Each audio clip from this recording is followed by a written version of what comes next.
Welcome to This Explainer. Today, we're unpacking a really intensely frustrating experience. You absolutely know the one.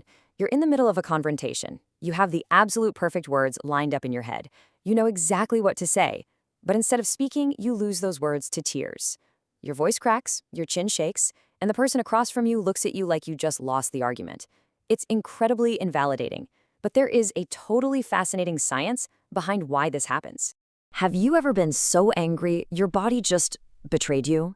In that moment, people might call you dramatic, sensitive, or even accuse you of being manipulative. But psychology and biology, they tell a completely different story. You didn't lose, you aren't weak, and you certainly aren't making it up. Okay, let's dive into this and look at exactly what's happening under the surface. Section 1. The betrayal of your body, the surface level. We can kind of think of this whole phenomenon using an iceberg model, starting right at the surface with the physiological betrayal of your body. Look, crying when you're angry isn't a character flaw. It's a rapid-fire biological response. Imagine the fast-paced stress of an argument. Here's the chain reaction happening in milliseconds. First, your amygdala. That's the part of your brain that processes threats. It fires up hard, instantly triggering your fight or flight system. Next, your heart rate spikes as cortisol floods your body, gearing you up for protection. But here's the absolutely critical part. Your prefrontal cortex, the area responsible for logic, staying calm, and finding the right words, gets actively dialed down. What's truly fascinating here is the sheer physical reality of it all. Think of your emotional brain and your language center as two roommates sharing a single blood supply. It's just like two roommates sharing a water heater. They literally cannot both take a hot shower at the exact same time. When your emotions are going full blast, the language center simply has to wait its turn. Losing the ability to speak during an emotional spike isn't a mental failure. It is quite literally just an issue of brain plumbing. Which brings us to Section 2, the biology of angry tears or the chemistry of crying. Once that biological chain reaction kicks off, your body has a very specific goal it's trying to accomplish. Back in the 1980s, biochemist William Frey made this groundbreaking discovery. Not all tears are created equal. If we compare them side by side, the tears you get from, say, chopping an onion are mostly just pure water and lubrication to clear out irritants. But emotional tears, they're an entirely different beast. They are packed with stress hormones like prolactin and ACTH. When you cry from anger, your body is actively trying to flush out excess stress chemicals. The research offers a brilliant reframing here. Think of it like you've been running a marathon you didn't even sign up for, and your nervous system has been sprinting the entire time. The tears are just your body hitting the emergency brake. It's not a breakdown, it's emotional sweating. It's your body cooling an engine that's been running way past its capacity. And after a good cry, your body initiates a full system reset, releasing endorphins and oxytocin, the exact same soothing chemicals you get from a long hug. And from an evolutionary standpoint, this makes perfect sense. Your tears are actually one of the oldest social signals on Earth. They evolved from early distress calls, the kind a separated baby animal makes to signal, hey, I need to feel safe. But even more fascinating, research shows that tears contain chemical signals biologically designed to reduce aggression in the person looking at you. Your body is quite literally trying to protect you from the person making you angry. Moving on to Section 3, the anger iceberg, exploring the depths. Everything we just covered is really still just the surface plumbing. Let's travel below the waterline to see what's actually driving this intense biological reaction. Psychologist Leslie Greenberg coined the term secondary emotion.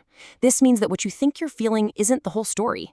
So the crucial point is that anger is rarely just anger. It shows up first because it's loud, it's fast, and it feels powerful. It masks the quieter, much more vulnerable feelings underneath. The Gottman Institute perfectly visualizes this with the anger iceberg. The frustration, the clenched jaw, the raised voice, that's just the tip of the iceberg above the water. Anger is simply the bodyguard. Sadness, helplessness, or fear, that's the person the bodyguard is protecting. When you cry during an argument, those tears are just the bodyguard stepping aside for a split second to let the real, underlying feelings show through.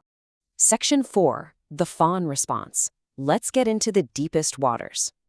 Now we're plunging into the absolute deepest part of the iceberg, because for a lot of us, the root of this didn't start with today's argument.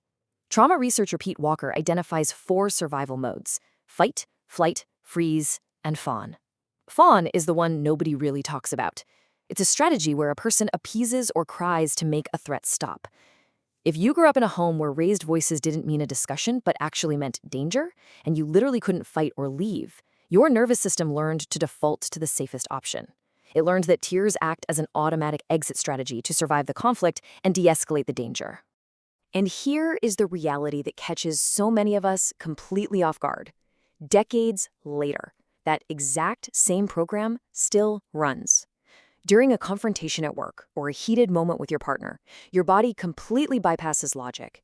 It hits the exact same survival button it learned at 6 years old. And look, trying to just swallow those tears down, it doesn't work. A famous 1980s suppression study highlights what's called the ironic process theory. It proves that the harder you try to push a feeling away, the stronger it rebounds. This is exactly why you might successfully swallow your anger in front of your boss all day at work, only to walk through your front door and start crying uncontrollably over unwashed dishes in the sink. It's the rebound effect in action. Section 5, working with your tears and reclaiming your voice. So let's resurface. Now that we understand the biology and the trauma responses at play, we can look at empowering, actionable ways to work with your body instead of fighting against it. When the tears inevitably come, the goal isn't to silence them. The goal is to stop the tears from silencing you. First, acknowledge it. Say to yourself, I am angry and this is what my body does.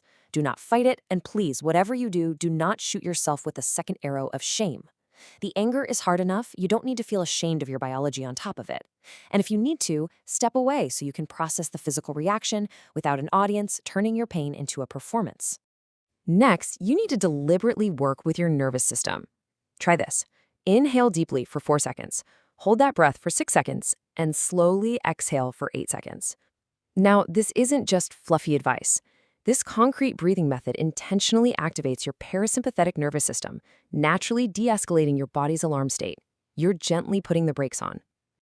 Once the tears start to slow down, it's time to investigate. Ask yourself, what is underneath the bodyguard? Am I hurt? Am I scared? Am I feeling helpless? The tears aren't the problem, they're a messenger.